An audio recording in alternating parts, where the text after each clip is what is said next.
बांकीपुर विधानसभा उपचुनाव में मिली बीजेपी को करारी हार के बाद आज समीक्षा बैठक करना पड़ गया। सम्राट चौधरी के नेतृत्व में आज समीक्षा बैठक की गई। हालांकि इस समीक्षा बैठक में कई मुद्दों पर चर्चा किया गया, चाहे वो मुद्दा संत शिरोमणि रविदास की जयंती का हो या फिर हर घर तिरंगा पहुंचाने का।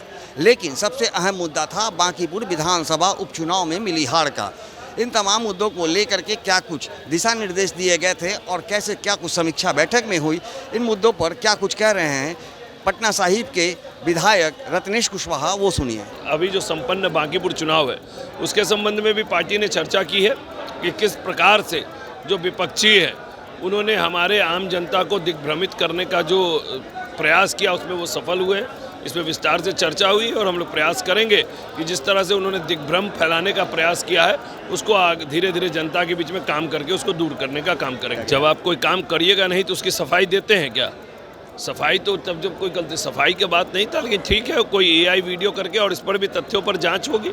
इस तरह के पानी में बुलबुला बहुत लंबे समय तक नहीं चलता है, वो अपना समय के अनुसार वो फूटे ही जाता है। आदेश क्या पार्टी के कार्यक्रम है, उस कार्यक्रम को हम लोग करेंगे। अभी संत रविदास जी का 7 तारीख को कार्यक्रम करना है, 10 तारीख को तिरंगा यात्रा निकालना है और जनता में अपने आप को बनाए रखना है। कहीं ना कहीं कुछ कमी रही होगी तभी चुनाव कोई हारा होगा, लेकिन उस कमी में पार्टी के कार्यकर्ता पूरे मनोयोग से लगे, हमारी पार्टी पूरी ताकत से लगी। विपक्षी अपने भ्रम को फैलाने में सफल हुआ।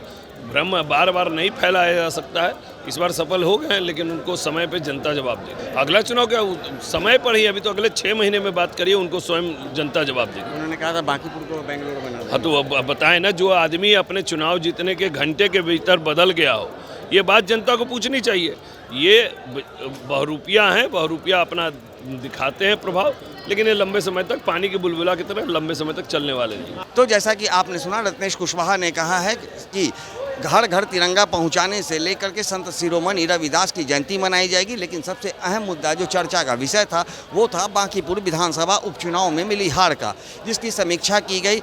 और उन्होंने सीधे तौर पर प्रशांत किशोर, जो कि बांकीपुर से इस बार चुनाव जीत करके विधायक बने हैं, उन पर उठाया और कहा है कि वो दिग्भ्रमित करके चुनाव जीते हैं। लोगों के बीच दिग्भ्रमित करते हुए वो अपनी मंशा में सफल हो गए, लेकिन आने वाले समय में वो उनका परिणाम सामने आ जाएगा। लेकिन उन्होंने ये भी आग्रह किया है कि अब आप एक विधायक हो गए हैं और विधायक होने के नाते जो बातें आप जनता के बीच में चुनाव से पूर्व कहा करते थे, अब उसे अमली जामा पहनाने का समय आ गया है। और देखना है कि अब प्रशांत किशोर उस पूरे वादों को निभाते हैं या फिर जुमलेबाजी ही करते हैं। सहयोगी आनंद के साथ Gyanendra Verma, AVI nation news, Patna.